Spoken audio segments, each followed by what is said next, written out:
Assalamualaikum warahmatullahi wabarakatuh. Kami dari kumpulan 19 akan membentangkan tajuk yang keempat, iaitu fenomena kemusnahan dunia yang terhasil daripada kealpaan dan kerakusan manusia. Kita boleh lihat, semakin hari semakin terhakis keindahan alam di sekeliling kita. Terlalu banyak kehancuran telah berlaku akibat daripada sikap setengah pihak. Hal ini telah dinyatakan dalam firman Allah Subhanahu Wa Taala dalam surah Al-Baqarah ayat 30. Maksudnya, dan ingatlah ketika Tuhanmu berfirman kepada malaikat, sesungguhnya aku hendak menjadikan seorang khalifah di bumi. Mereka bertanya, adakah engkau hendak menjadikan di bumi itu orang yang akan membuat bencana dan menumpahkan darah? Padahal kami sentiasa mensucikanmu. Tuhan berfirman, sesungguhnya aku mengetahui akan apa yang kamu tidak mengetahuinya. Maka benarlah bahawa manusia merupakan makhluk yang sering melakukan kerosakan di bumi ini. Jadi, di dalam video ini, kami akan membentangkan beberapa fenomena kemusnahan dunia yang sering berlaku akibat daripada aktiviti manusia. Mari kita dengarkan. Di sini kita dapat lihat fenomena kemusnahan dunia yang terhasil daripada kealpaan dan kerakusan manusia adalah seperti salah satunya gempa bumi. Gempa bumi yang berlaku di seluruh dunia memberi amaran kepada kita semua bahawa bumi ini sudah tenat dan akan musnah pada suatu hari nanti. Gempa bumi merupakan hasil tenaga yang dilepaskan secara mengejut disebabkan perubahan dalam kerak bumi. Antara punca-punca gempa bumi yang dihasilkan oleh aktiviti-aktiviti manusia adalah seperti aktiviti pembinaan empangan dan juga pembangunan yang tidak terancang. Antara tempat-tempat yang selalu mengalami gempa bumi adalah seperti Indonesia, India, Taiwan, Jepun dan Afghanistan. Oleh itu, kita semestinya harus bersyukur kepada Allah kerana di Malaysia tiada kejadian gempa bumi. Firman Allah surah Al-Isra ayat 16, dan jika kami hendak membinasakan sesuatu negeri, maka kami perintahkan kepada orang-orang yang hidup mewah di negeri itu supaya mentaati Allah, tetapi mereka melakukan kedurhakaan dalam negeri itu, maka sudah sepantasnya berlaku terhadapnya perkataan ketentuan kami, kemudian kami hancurkan negeri itu sehancur-hancurnya. Baru-baru ini, isu pemanasan global telah menjadi topik perbualan yang hangat dan diperbincangkan secara meluas di seluruh dunia. Hal ini menimbulkan kebimbangan di kalangan semua pihak kerana potensi kesan negatifnya terhadap kita sebagai manusia dan terutamanya terhadap planet tempat tinggal kita iaitu bumi yang kita cintai. Walaupun demikian, masih terdapat segelintir individu yang belum sepenuhnya menyedari dan memahami realiti sebenar berkaitan dengan isu ini. Pemanasan global merujuk kepada peningkatan purata suhu atmosfera bumi disebabkan oleh peningkatan pelepasan gas rumah hijau. Pemanasan global boleh menyebabkan perubahan iklim termasuk cuaca ekstrim, kenaikan paras air laut dan kesan negatif kepada kehidupan manusia dan ekosistem. Haiwan mungkin mengalami kehilangan habitat, perubahan dalam sumber makanan dan ancaman terhadap keseimbangan ekosistem. Spesies tertentu mungkin berada dalam risiko kepupusan akibat perubahan suhu dan keadaan persekitaran yang tidak sesuai. Hal ini telah disebut dalam Al-Quran melalui surah Ar-Ram ayat ke-41 yang membawa maksud telah jelas kerosakan di darat dan di laut disebabkan oleh perbuatan tangan manusia. Allah menghendaki agar mereka merasakan sebahagian daripada akibat perbuatan mereka agar mereka kembali ke jalan yang benar. Hutan merupakan khazanah dunia yang amat bernilai. Hutan telah membekalkan negara kita dengan pelbagai sumber seperti kayu kayan dan ubat-ubatan. Malaysia juga terkenal dengan keindahan alam semula jadi yang sentiasa menjadi daya penarik kepada pelancong-pelancong asing.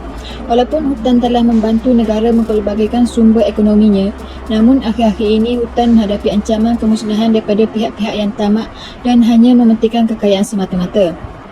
Peningkatan aktiviti pembalakan haram bagaikan cendawan tumbuh selepas hujan telah menyaksikan dampak yang ketara kepada negara. Jika masalah ini tidak ditangani, sudah tentu kita akan menghadapi 1001 masalah di hari muka. Pembalakan haram mampu menyumbang kepadanya terjadinya bencana alam. Pembalakan yang tidak terkawal akan menjadikan permukaan bumi gondol dan terdedah kepada hakisan.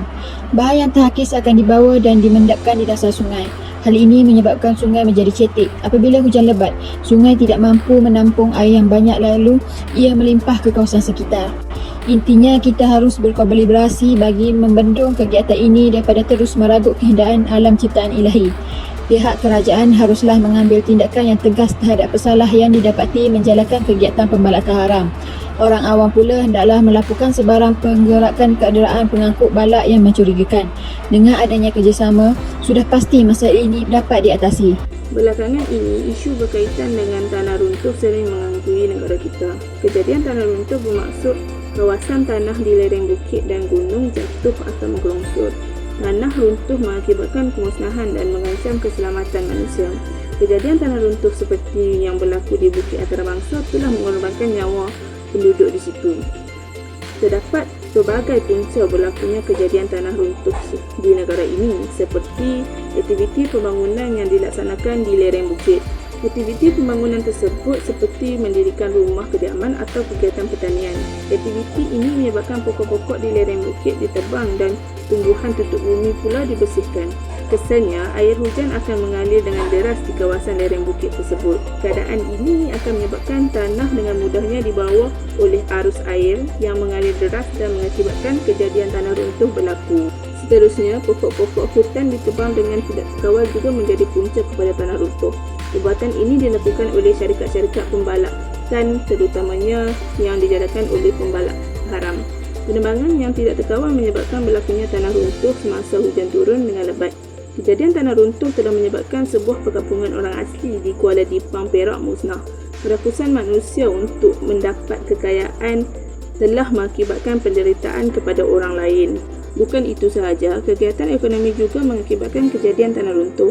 Sebagai contoh, semasa masyarakat menjalankan kegiatan melombong pasir, khususnya di kawasan sungai, pasir-pasir sungai dikaut dengan banyaknya untuk mendapatkan keuntungan yang berganda. Apabila pasir sungai dikorek tanpa kawalan, aliran air sungai akan menjadi lebih deras. Aliran air yang deras menyebabkan tebing sungai runtuh. Kesannya rumah-rumah yang dibina berhampiran tebing-tebing sungai terdedah kepada bahayanya tanah runtuh. Jerebu merupakan salah satu fenomena alam yang disebabkan oleh kerakusan dan kealpaan manusia.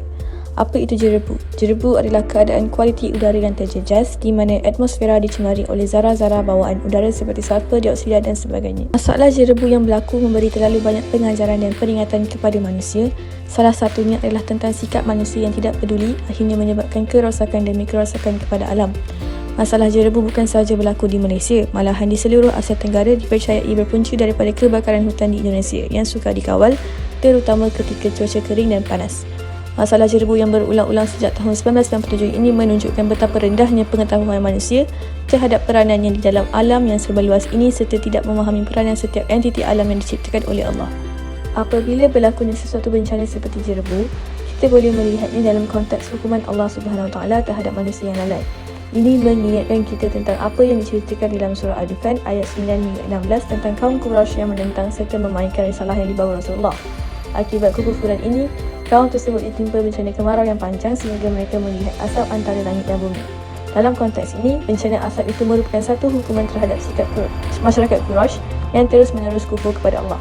Dalam masa yang sama, bencana yang berlaku itu juga boleh dilihat dari sudut yang lain, iaitu untuk menyadarkan dan membangkitkan manusia dari kealpaannya. Hakikatnya, manusia biasa seperti kita semua mudah lupa dan sering melakukan kesilapan. Sejak kebelakangan ini, masyarakat Malaysia seringkali dilaporkan dengan kejadian bencana alam seperti banjir kilat. Banjir kilat adalah jenis banjir yang berlaku dengan cepat dan tiba-tiba dalam jangka masa yang pendek. Fenomena ini biasanya disebabkan oleh curahan hujan yang sangat lebat dan berpanjangan yang tidak dapat diserap oleh tanah atau dialirkan melalui sistem saliran dengan cukup pantas. Penebangan hutan secara besar-besaran, pembuangan sampah, pembinaan tanpa sepadan menyebabkan hilangnya kawasan penyerapan air dan menjejaskan sistem saliran semula jadi. peristiwa ini telah memusnahkan hampir keseluruhan ekosistem alam semula jadi seperti tanah, sungai, hutan dan sebagainya. Menunjukkan bahawa di Malaysia, kejadian bencana alam seperti banjir kilat kerap kali berlaku yang telah mengakibatkan kerugian harta benda dan kehilangan nyawa. Kerap kali banjir yang berlaku adalah disebabkan oleh faktor manusia yang gagal mengurus alam sekitar dengan baik.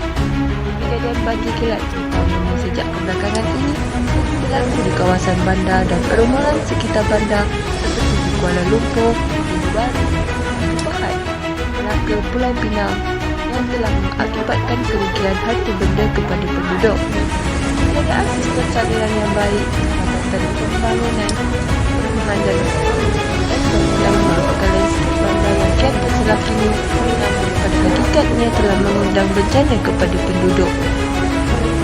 Menunjukkan bahawa di Malaysia, kejadian bencana alam seperti banjir kilat berlaku telah mengakibatkan kerugian harta benda dan kehilangan nyawa. Kesimpulannya, kita semua yang dikurniakan akal dan kudrat perlu bertindak untuk melindungi bumi ini supaya kita semua dapat terus hidup di sini dengan bahagia dan diredai. Masalah perubahan iklim memberi kesan besar kepada generasi kini dan generasi akan datang.